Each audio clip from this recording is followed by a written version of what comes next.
السلام علیکم ورحمۃ اللہ وبرکاتہ۔ بسم اللہ الرحمن الرحیم۔ اللہ تبارک و تعالی نے بے شمار نعمتوں سے ہم بندوں کو نوازا،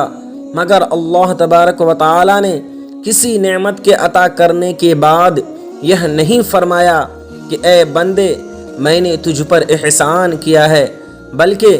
اللہ تبارک و تعالی نے دیکھنے کے لیے آنکھ، سننے کے لیے کان، بولنے کے لیے زبان اور پکڑنے کے لیے ہاتھ،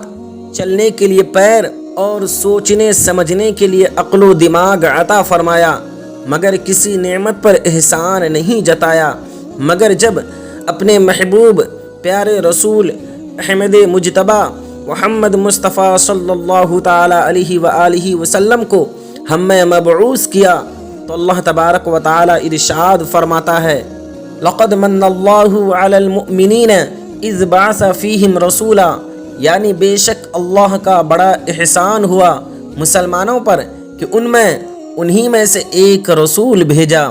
دوستو، ہمارے پیارے آقا صلی اللہ تعالی علیہ وآلہ وسلم کا اس کائنات میں جلوہ گر ہونا رب تعالی کا